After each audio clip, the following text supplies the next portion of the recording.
Welcome to Pharmacy View, Technology and Pharmacy Business podcast series, where we provide regular interviews with pharmacists and key industry people within the Australian pharmacy and associated industry. In each podcast, we look to discuss aspects of pharmacy operation and how technology is improving or interacting with each guest's current role or pharmacy-related business.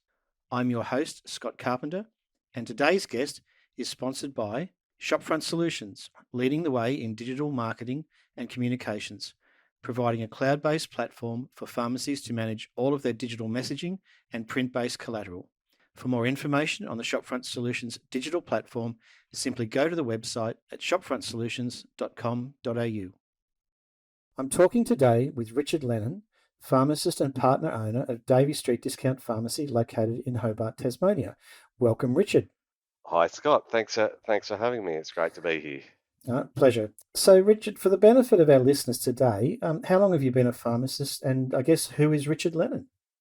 Well, Scott, I've been a pharmacist for 21 years. I graduated from the University of Tasmania in 98. Worked for a couple of years in a suburban retail pharmacy before moving out to New Norfolk in the Derwent Valley, which is about 45 minutes drive from Hobart up the Derwent River.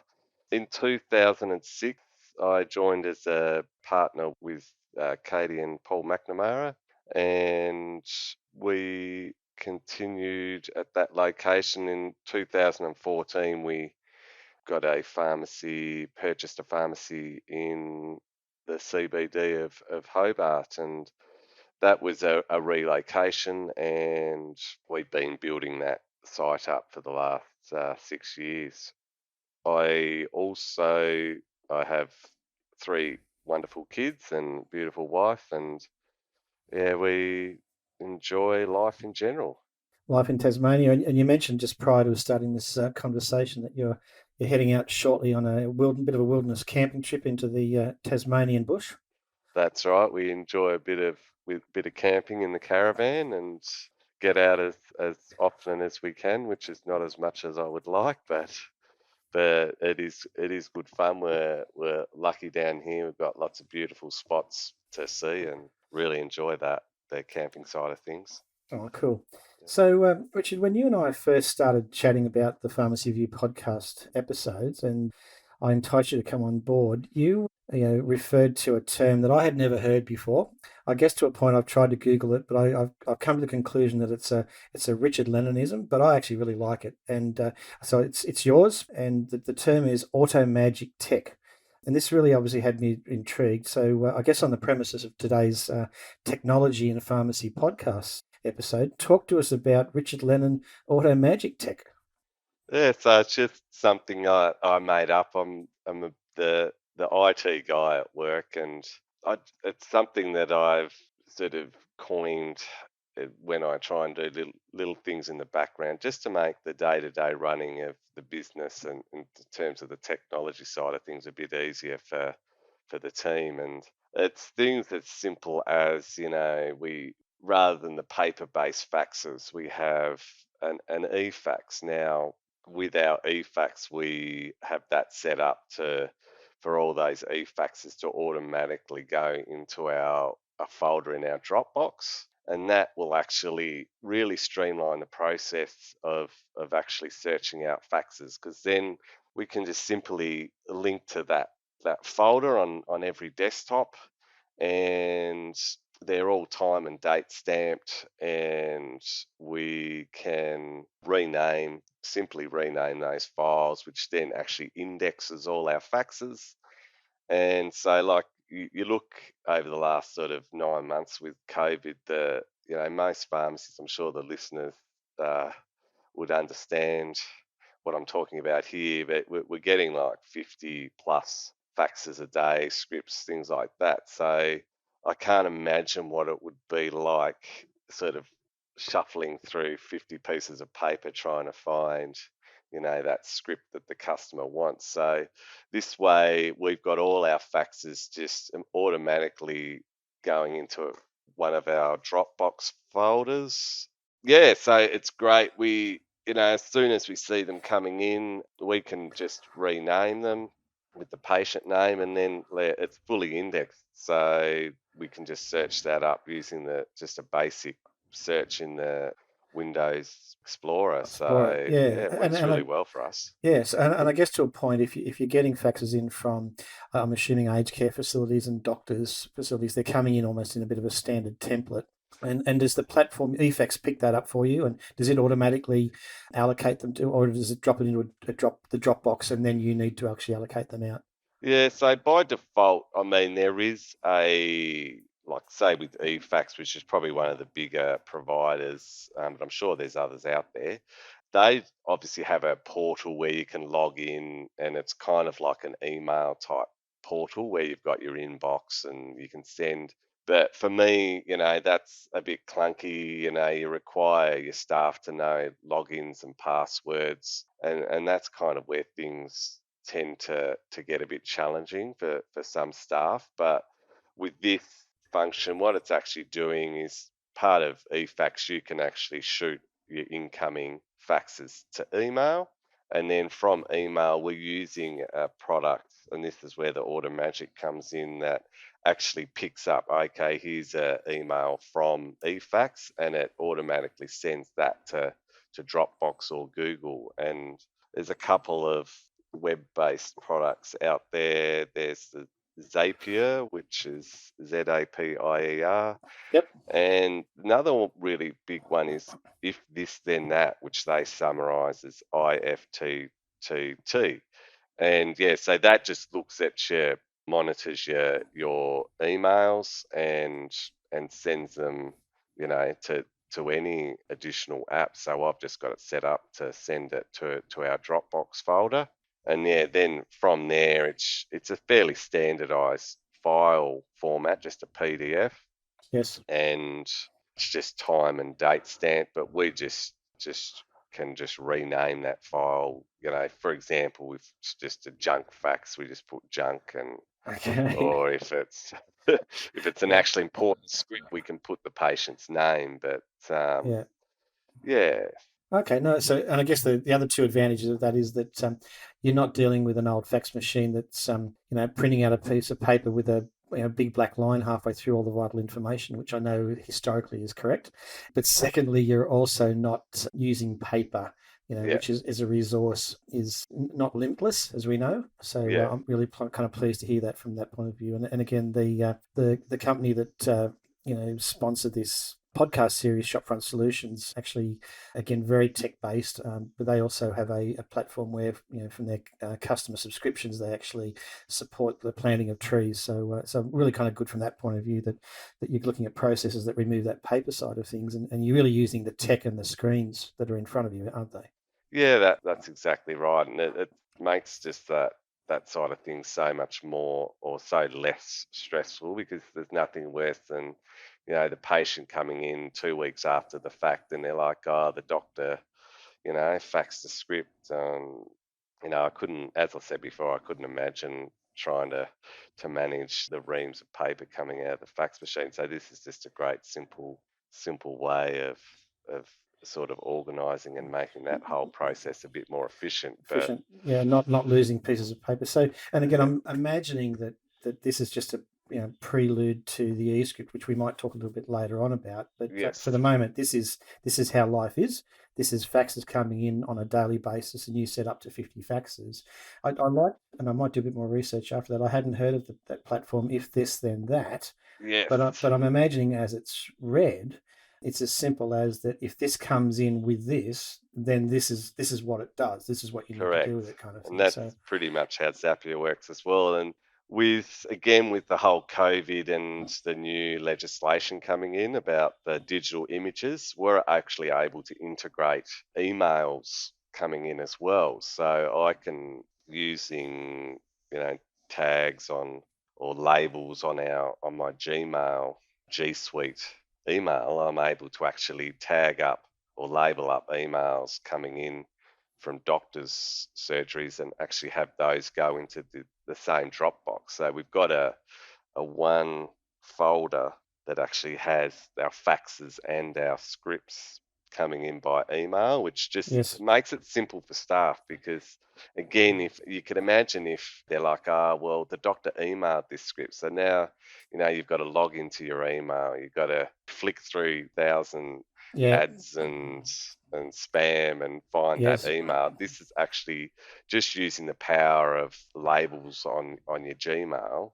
You Yes. can tag up all those scripts, and then the automatic stuff in the background, the Zapier is going, there's a script, and it's sending it to Dropbox. So Dropbox. Yeah. So is yeah, it the one Dropbox then, or have you got multiple Dropbox for different? we just use the one, but it can be Dropbox, it can be Google Drive, Yep.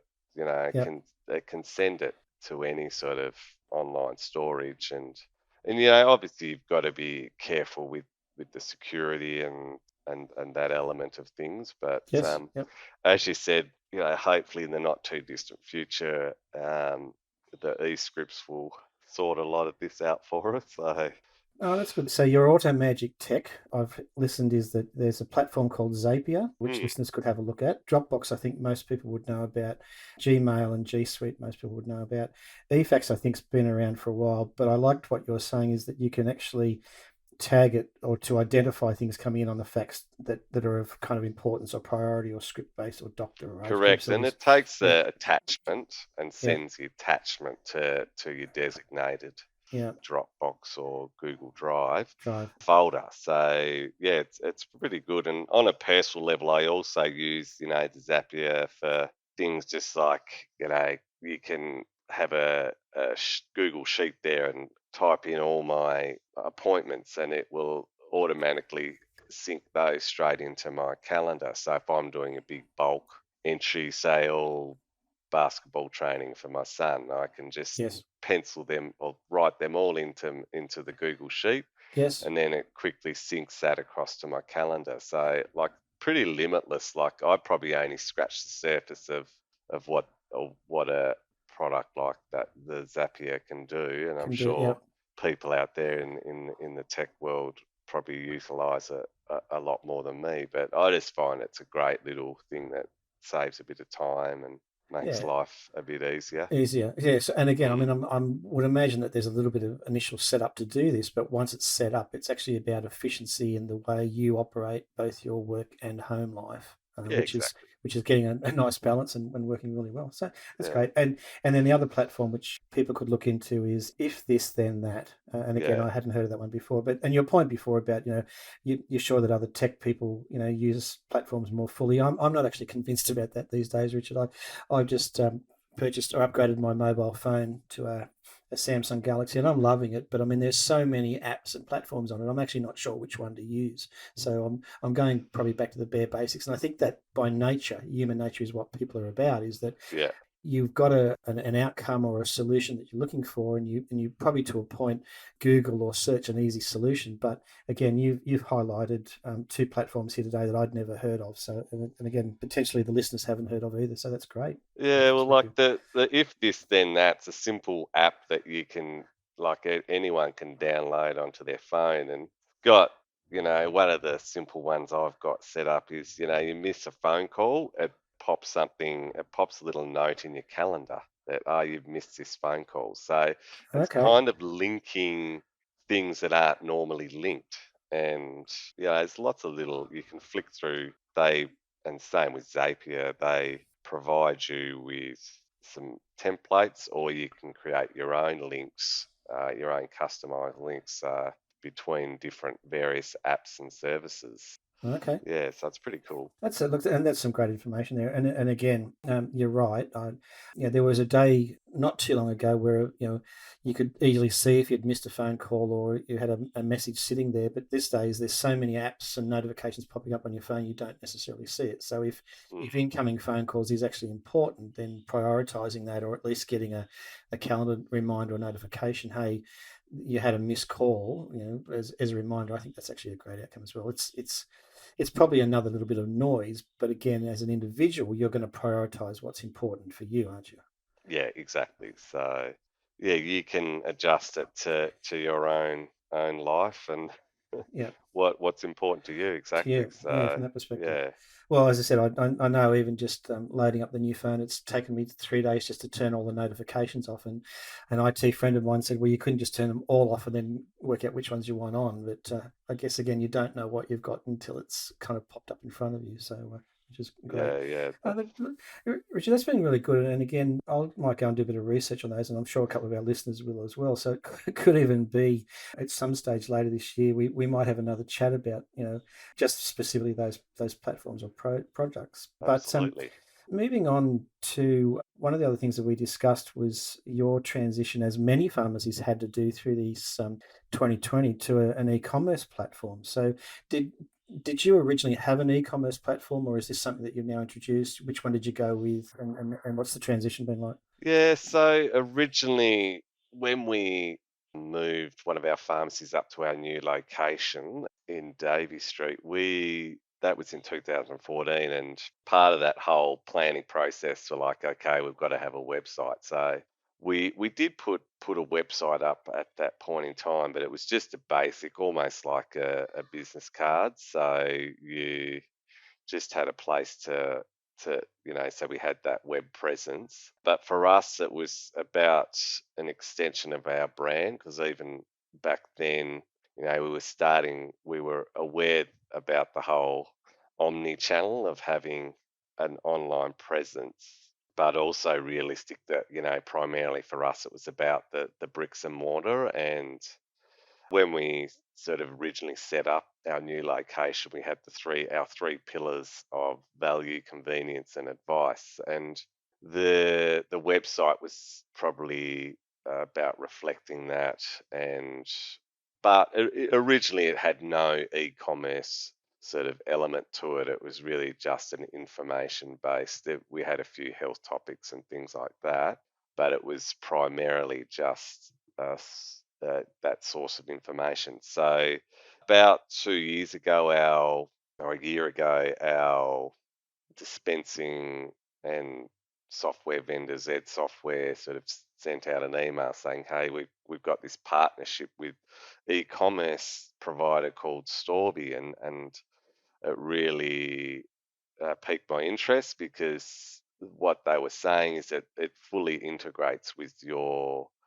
back office. So one of the concerns I always had as a small independent pharmacy was the whole, how do you manage the stock on hand across two databases? And the last thing you want to do is have someone do a click and collect, and then they rock up and another customer had bought the product earlier that day, and it's out of stock. So Yes, yep. yeah, that was about a year ago, and we sort of went through the stages of getting that all set up, and then during this process, COVID hit, and so we rapidly pulled the trigger to get that all set up, so and online. So And what's the customer uptake like been like? Because I'm assuming, having invested into this, you and the team talk to your customers about that as a service option. that's right. It was a bit of a soft launch for us, and it's really just was about offering that service, particularly during the initial COVID lockdown. Yes. And it hasn't, we're not doing a huge amount of sales, but that's not what it was about for us. It was about offering that convenience where customer can sit at home and do their click and collect. So we're getting a few orders a week, but it's something we can build on, and importantly, the integrations there. So our stock on hand, our pricing, it's all fully integrated and syncs with the e-commerce website and the store every few minutes. So you're not going to have those embarrassing situations where you're out of stock of products, providing you're keeping your local database up to date with stock taking, etc. And I guess, to a point, it's one thing. Again, over my time in pharmacy, stock takes used to be not so much a bit of a bugbear, but it was certainly a chore in many cases. And as you've said, the advent of click and collect, click and delivery, online e-commerce really is forcing you to maintain that really clean database, isn't it? Yeah, it's very important. You don't want to have that situation where someone comes in and you can't deliver on the product. So we're still learning though, but it's certainly though critical, I think, to having that e-commerce platform is Platform. to ensure that that's nice and accurate from a Yeah. pricing and stock on hand perspective. Yeah, so and look, that probably raises 2 points for me for a quick discussion. One of the things that I spend a lot of time when I'm consulting to pharmacy businesses or coaching pharmacy managers is really being aware of your online presence. And I did an interview or podcast episode a couple of weeks back with Aaron D'Souza, who's currently with GuildLink. And one of the things that he highlighted to me is, Google My Pharmacy or Google Myself. And again, for listeners out there, if you haven't done this recently, I think it's really important. But Richard, compliments to you, and as also mentioned, a little bit of coaching was that when I googled Davey Street Discount Pharmacy, your presence to me actually seemed quite strong. So for anyone listening today, Google your pharmacy and see what pops up. And then if you wanted a good comparison, Google Davey Street Discount Pharmacy and just see what the team there have done. But also, as I said, Google your name. When I Googled Richard Lennon, it turns out at some point in time you've been a Catholic priest, Richard, from what I could see. But obviously a long distant cousin in some way, shape, or form. But when I did find you, there was a couple of really good pictures of you and Sam, and then obviously your LinkedIn profile came up. So again, for anyone listening today in the that's interested in this kind of online presence, Google yourself and Google your business and see what customers are seeing when they Google your business from that perspective. But I guess the second part to that was too, and again, I've just finished an article for the Guild in the Know magazine, and I think one of the things that pharmacies need to really do with this is make sure that they've got someone in the pharmacy that is dedicated to the online customer. And how have you found that from your perspective? Like, is it become that priority that you need it to be, or does it sometimes get forgotten? How are you managing the online communications? It's a challenge, keeping on track of all the various communications coming in, whether it's email or Facebook messengers and MedAdvisor. So it certainly is a challenge keeping on top of that, but you just do what you have to do, and it goes back to the some of the Automagic things that can help, but Yes, yes, but you yeah. do have to certainly keep on top of On things, top of that's for that. sure. Yeah, and look, I used the analogy in this article that I've just written around, if you think sometimes your customers get a bit impatient when they're in your pharmacy waiting for a script to dispense, wait till you have to deal with them in an online presence because, you use, and I used Uber Eats as the example, I could go on here, I can search a menu, I can place an order in seconds, I can pay for it within the minute, and then the next thing I know, I can actually track when it leaves the vendor and how long it's going to be before I actually get to eat kind of thing. Now, I'm not suggesting that pharmacy, has to be at that level, but I am certainly aware that pharmacy groups are working really hard to get to that level. And again, the latest I heard last year was that, the 2 hour delivery window in Melbourne Metro, for example, is going to become a standard. So I guess my coaching there to anyone listening today is if you've got an online presence, make sure, Richard, you use some of Richard's Automagic and make sure that there's someone or something is responsible for that online customer, because if they're not going to get that kind of immediacy of experience, then you potentially run the risk of losing them as a customer. So yeah, so Richard, in terms of the transition with the e-commerce platform, were there any challenges that you had to kind of work through? I know I've certainly Yeah, heard of the Storby platform, and it's not about yeah. whether it's a Well, good or bad platform. It was just more the transition in for you and your team. yeah, I think as you just pointed out, it's about being aware. So you've got to update your systems. Something as simple as just have your dashboard open for your e-commerce, and you're checking that multiple times a day. I mean, it has notifications, but it's a fairly raw product that we're dealing with. So our software vendor is still sort of developing it. So we've only got one computer that actually has the notifications that you've had a e-commerce purchase. So at the moment, it's just adapting and updating our systems to make sure we're checking regularly to make sure we don't miss the sales. Particularly, it's not so bad if it's something to post, but if it's a click and collect, you really want to make sure it's ready. It's a bit like your Med Advisor or your Guild link. If a script comes through, you want to make sure you have it ready when the customer comes in. And I think it's the same with a click and collect. But I think e-commerce in general, it's about complementing the bricks and mortar. And I think pharmacy, that those personal relationships are still very critical.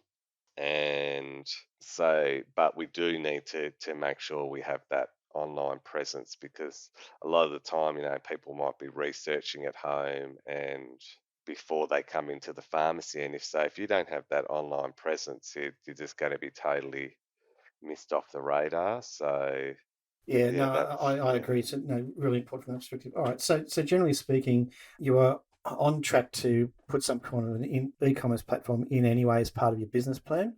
COVID activity last year actually sped that up, and it seems to be running okay. But now's the opportunity to actually use your Automagic to really kind of streamline that process as more and more customers, because it's very evident. Although I know you're still very protected in Tasmania, and I hope you continue to be so, but it's very evident that this whole global pandemic is driving consumers online, and so it's really important to have that online presence, a good online presence. So again, Google yourself and have a look at what customers see, have a quick and easy way to be able to transact with you. And again, in your Yeah. case, you've put the Storby platform in, and now there's actually the opportunity to actually market that to your customers, because again, as you're aware, if you don't do it, someone else in the pharmacy space will do Yeah, it. and at the end of the day, the interaction between online and bricks and mortar is about delivering a better customer experience, and that was Yes.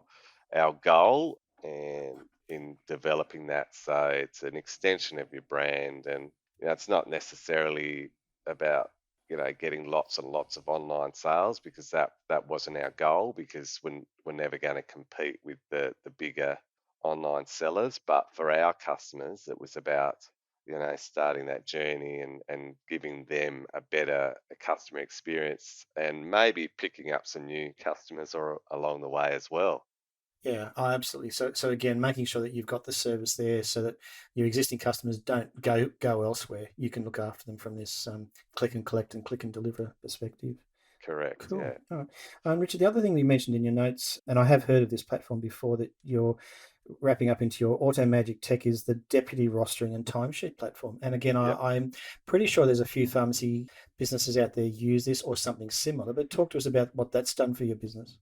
Yeah, it certainly made life a lot more easy. People, I'm sure a lot of pharmacies probably use it these days, but prior to using Deputy, we were just using a basic spreadsheet.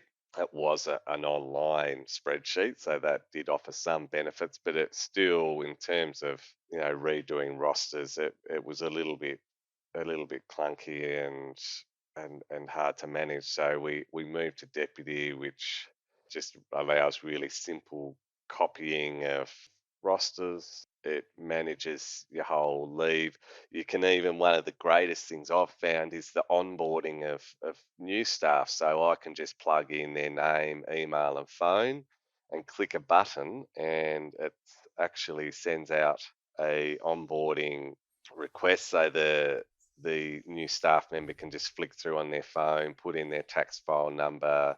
So you're meeting all your obligations Yes. with, Yep. your Induction IR process. Yeah. obligations. Yeah, Yeah. so it Yeah. does all that stuff, gathers their super, and they can put in their bank details, all those important things that you need. But it's like, from my perspective, it's all locked in one place, and it only takes a click of one button to actually get that to happen. Whereas before, there was a lot of to and back and Yes. forward, and what's your Yep. bank number, what's your super.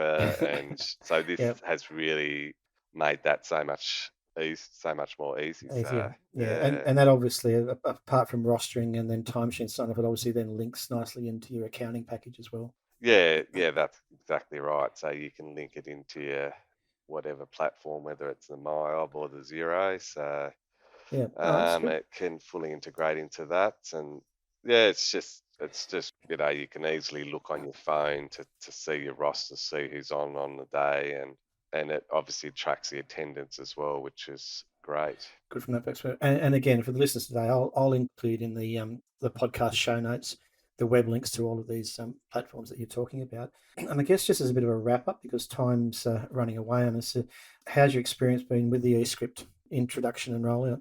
It's been interesting. I mean, the token sort of brought to bear some of the shortfalls of the token system, and in terms of, you know, I guess doctors it's new for the doctors as well, and they're, some of our experience has been that the customers are a little bit unsure, like, so maybe in terms of actually managing, it's like, oh, I've got this script here, and then they click on it, but they don't have internet, and so they get, you can't access it, or so there's been a few teething issues, but in general, it's been quite smooth for, the people that are just on one or two medications. I think if you're on multiple medications, we're really looking forward to the rollout of the active script list, because I think that's going to be far superior, where the customer can just provide that consent via SMS, and then you have full access to their full list of medications. I think that's going to be much better for people who are on, say, three or more medications. So you're not having to flick back through SMSs to find your correct token. Token, yeah, and look, Mm. I guess on that note too, from your perspective, who's driving the transition in your community? Is it you and your pharmacy team? Is it the doctors? Is it the It's customers? a Where's bit the of everything. I mean, I think we've certainly put out to all our surgeries that, we have that available, and I think pharmacies should be doing that. So that's pretty critical. But I think at the moment it's being driven by the prescribers, and they're like, oh, we have this e-script now. Would you like that? But I think you need to be careful, make sure you're offering it to the correct type of patients. You don't want to be forcing it upon somebody that really doesn't have enough understanding of how to manage that on their phone. So you do have to be careful.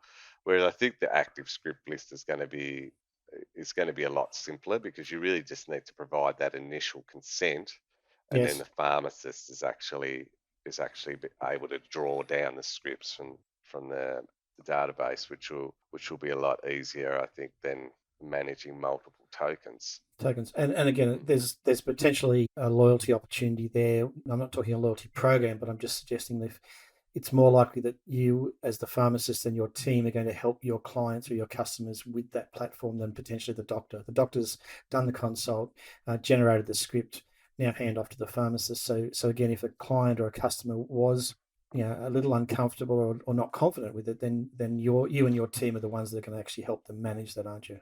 Yeah, that's a good point. Like, we've spent a little bit of time. You dispense the script. You just make sure that they're aware. Okay, you'll get a text message back now that's your next repeat.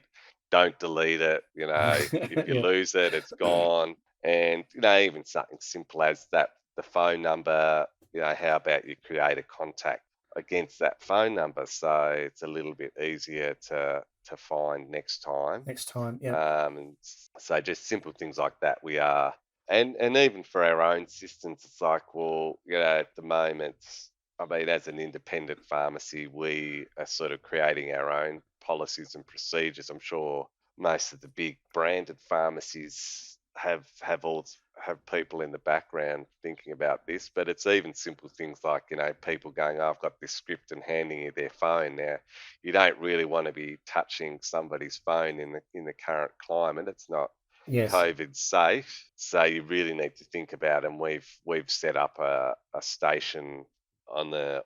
Well, it was always there, but we've now dedicated a station at the scripts in our counter, where the customer can just scan QR code into the queue, Yes. and we're not sort of handling the phone as much as possible. But we're probably going to need to, have at least two or three, and I'm sure there's pharmacies out there, busier pharmacies, that would realize this, you'll need multiple points, or even, I was thinking about having a mobile solution so you can Yes. actually go out there with a cordless barcode scanner and scan the token that way, Yes. and add scripts to the queue that way, because it's a massive change in workflow for pharmacies, going from script paper and basket to digital queues. And Yes. yeah, so that's going to be a big change in workflow for pharmacies over the next As well. month, years, as this fully rolls out and paper starts to trail off. Yeah, and look, yeah, certainly, as I said, this podcast series has been interesting from my perspective into the different people and experiences that you talk to. So, talking to Aaron D'Souza from the Guild eLink certainly highlighted to that. And I'm recording another podcast this week with Marta Stybowski, a pharmacist, who some people will know worked with Willac and Pharmacium for some point in time. In fact, I understand she's from down your way, so you may even know her yourself, I Richard. do know Marta. It's Tasmania after all. That's true. That's She true. was a couple of years below me at UTAS. So Yeah. yeah, So, there you so, go. so again, I just love the way it all ties together. So, Richard, that's been really great to chat with you today. I've certainly enjoyed talking to you about a couple of different platforms that you're using in your pharmacy to help with efficiencies and customer service. You've highlighted a couple of things I'd like to do a little bit more research on, and if it's okay, we might have another chat in a couple of months' time about where you're at. Yep, it'd be my pleasure, and thanks for having me, Scott. Great stuff. Great to chat today. Thanks, Richard. Thanks, mate. Thank you for listening today. Pharmacy View is a technology-focused podcast provided by Melbourne-based business Arian Technologies and Shopfront Solutions. Over the podcast series, our guests include pharmacists, retail managers, wholesalers, suppliers, and industry technology partners. If you would like further information on our podcast series or to participate in one of our episodes, feel free to send me a message or touch base through the Pharmacy View website, pharmacyview.com.au.